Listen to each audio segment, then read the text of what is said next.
नमस्कार, मी स्वाती धुमाळ. स्वागत आहे तुमचं आपल्या SD किचनमध्ये. आज आपण बघणार आहोत प्लम केक ख्रिसमस स्पेशल.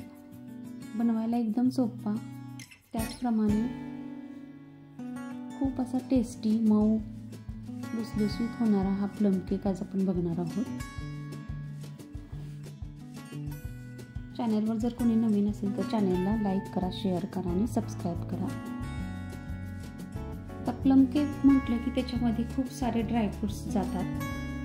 त्याच्यासाठी आपल्याला इथं अर्धा कप ऑरेंज ज्यूस घ्यायचे आणि त्याच्यामध्ये आपल्याला तुमच्या आवडीनुसार जे तुम्हाला ड्रायफ्रूट्स आवडतात ते तुम्ही ह्याच्यामध्ये टाकून घ्यायचे. काजू बदाम मी टाकलेत, काळे मनुके टाकलेत, चेरी टाकलेत. तुम्हाला जे हवं आहे ते तुम्ही ड्रायफ्रूट्स ह्याच्यात तुम्ही वापरू शकता. मनुके टाकलेत, थोडीशी तुटी फुटी टाकते. हे आपल्याला साधारण 1 ते 2 तास भिजत घालायचं. ह्याला हे चांगलं भिजल्यानंतर मग आपल्याला ह्याचा उपयोग आपल्या केकमध्ये करायचा आहे. मग त्याच्यासाठी आपल्याला हे साधारण 1 ते 2 तास भिजलं पाहिजेत हे ड्रायफ्रूट्स. त्याच्यासाठी हे अर्धा कप ऑरेंज ज्यूसमध्ये हे भिजत घालायचं. आता हे भिजतंय तोपर्यंत आपण पुढची तयारी करूया. आता ह्याच्यासाठी आपल्याला सिरपसुद्धा लागणार आहे. शुगर सिरप इथं करून घ्यायचं आहे आपल्याला. त्याचं प्रमाण जे आहे ते मी अर्धा कप इथं साखर घेतली आणि अजून 2 टेबलस्पून एवढी वरून अजून साखर घेणार आहे. महत्त्वाचं प्लम केकमध्ये जातं ते शुगर सिरप आणि भिजलेले ड्रायफ्रूट्स. मग आधी त्याची तयारी करायची, ड्रायफ्रूट्स भिजत घालायचे. आता हे शुगर सिरप आपण बनवून घेऊया. कॅरेमलाइज करायची आपल्याला साखर. साखरेचं जे प्रमाण आहे ते मी तर अर्धा कप भरून साखर घेतली आणि वर अजून 2 टेबलस्पून एवढे साखर मी टाकलेली आहे. कढईमध्ये आता ही अशी विरघळून द्यायची आपल्याला साखर. साखर पूर्ण वितळून त्याचा कलर चेंज झाला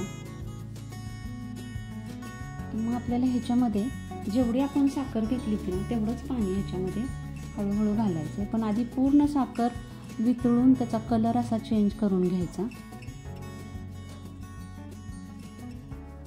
आणि गॅस नंतर बंद करायचा. पाणी जेव्हा आपण ह्याच्यामध्ये टाकणार त्यावेळेस गॅस बंद करायचा, कारण पाणी थोडं उडायची शक्यता असते. त्यामुळं चालू गॅसमध्ये पाणी नाही टाकायचं, गॅस बंद करायचा.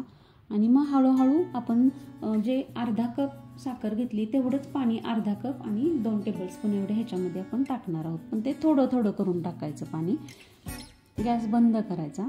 पाणी पूर्ण मिक्स करायचं ह्या कॅरेमलाइज केलेल्या साखरेमध्ये. हळूहळू पाणी सगळं ह्याच्यामध्ये टाकून घ्यायचं. फक्त हे प्रोसेस करताना गॅस बंद करायचा. जेवढं आपण पाणी घेतलेलं होतं तेवढं सगळं ह्या कॅरेमलाइज केलेल्या साखरेमध्ये मिसळून घ्यायचं.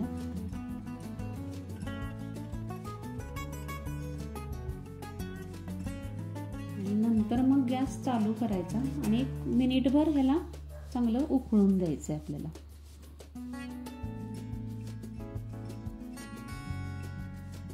ह्या सिरपमुळं प्लम केकचा रंग खूप छान होतो. म्हणून ही साखर कॅरेमलाइज करून असं सिरप करायचं. आता ह्याला एक साधारण 1 मिनिटभर गॅस चालू करून शिजवून घ्यायचं आणि नंतर मग पूर्ण थंड झाल्यानंतर मग आपल्याला केक करताना ह्याचा वापर करायचा आहे. 1 मिनिटभर ह्याला गॅसवर ठेवायचं आणि नंतर मग थंड करायला ठेवायचं. आता केक भांड्याला चिटकू नये म्हणून इथं मी बटर पेपर लावलेला आहे आणि थोडंसं वरून तेलसुद्धा लावलं आहे. कढई गरम करायला ठेवलेली आहे. साधारण 10 मिनिटं आधी कढई गरम करून घ्यायची आपल्याला. इथे 1/4 कप दूध घेतलं आहे आणि तेवढंच प्रमाण जे घेतलं आहे ते तेल घेतलेलं आहे. या ठिकाणी तुम्ही बटरसुद्धा वापरू शकता. त्याच्यानंतर मी इसेन्स टाकले, व्हॅनिला इसेन्स. ते साधारण अर्धा TSP एवढं टाकलेलं आहे आणि सगळं हे थोडंसं मिक्स करून घ्यायचं.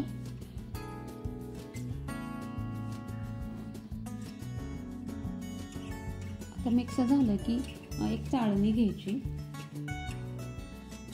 1 कप भरून मी इथं मैदा घेतलेला आहे. मैद्याचं प्रमाण आहे 1 कप. आता ह्याच्यामध्ये मिल्क पावडर टाकायची. मिल्क पावडर आहे ती 3 TSP एवढं मी टाकणार आहे. 1 कप मैदा घेतला आहे, त्याच्यामध्ये 3 TSP एवढे मिल्क पावडर टाकली आहे आणि हे चाळून घ्यायचं.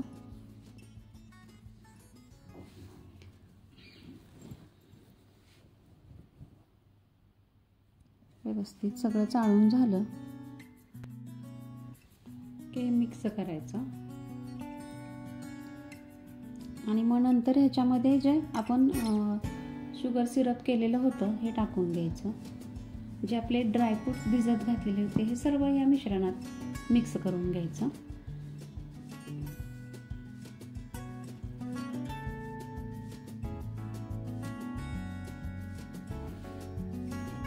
आपल्याला बेकिंग पावडर आणि बेकिंग सोडा ह्यामध्ये आत्ता नाही घालायचा. सगळ्यात शेवटी बेकिंग पावडर आणि बेकिंग सोडा घालायचा. ज्यावेळेस आपण केक करायला ठेवणार आहोत त्याच्या आधीच थोडा वेळ हे टाकायचं, बेकिंग पावडर आणि बेकिंग सोडा. तर ते सगळे ड्रायफ्रूट्स भिजत घातलेले ते सुद्धा मिक्स करून घ्यायचं.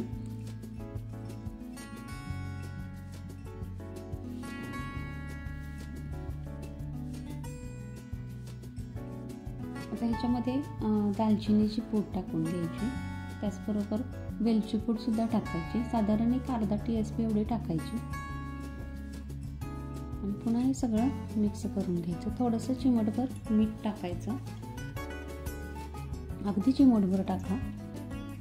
आणि सगळ्यात शेवटी मग बेकिंग सोडा आणि बेकिंग पावडर टाकायची. आपण 1 TSP एवढा बेकिंग पावडर टाकली आणि अर्धा TSP एवढा बेकिंग सोडा टाकला आणि ह्याच्यावर थोडंसं अगदी पाणी घालायचं, म्हणजे लवकर ॲक्टिवेट होती म्हणून थोडंसं अगदी पाणी घालायचं आणि मिश्रण मग चांगलं एकसारखं एकाच दिशेने व्यवस्थित असं हलवून घ्यायचं.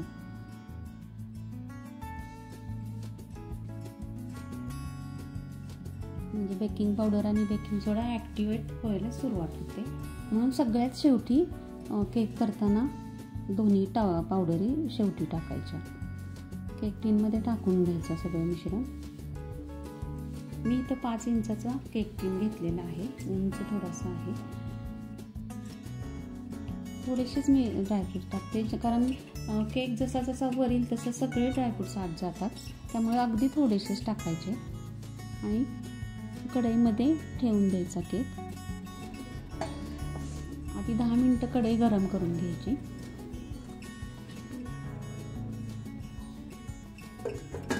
आणि नंतर एक 30 मिनिटांनी नंतर झाकण काढायचं कढईचं आणि मग राहिलेले सगळे ड्रायफ्रूट्स वरून टाकून घ्यायचे, म्हणजे ते व्यवस्थित वर दिसतात.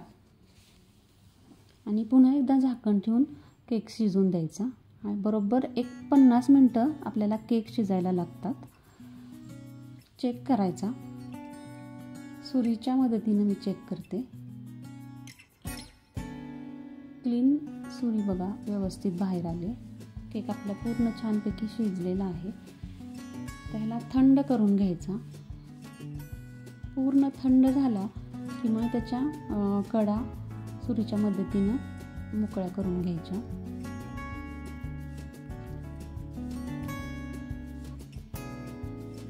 साईडनं सुद्धा मग तुम्ही बटर पेपर लावा, म्हणजे व्यवस्थित सगळा केक आपला छान केक टीनच्या बाहेर निघतो.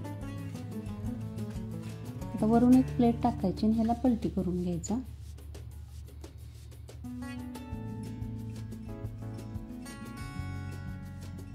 आपण बटर पेपर लावल्यामुळं आपला केक अजिबात भांड्याला चिकटलेला नाही. त्यामुळे केक करताना शक्यतो बटर पेपरचा वापर करा. व्यवस्थित सगळा केक असा छानपैकी निघतो.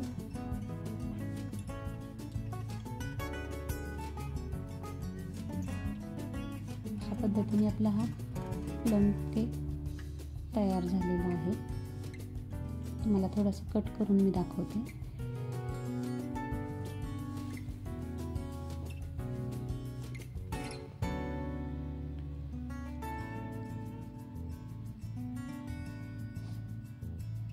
एकदम मऊ असा हा केक तयार होतो.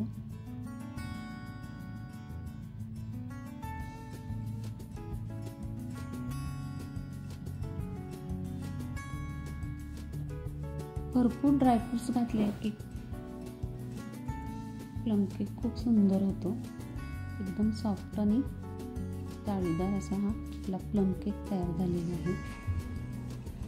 रेसिपी एकदा नक्की घरी ट्राय करा आणि तुमचा प्लम केक कसा झाला हे मला कमेंट करून नक्की सांगा. पुन्हा भेटूया.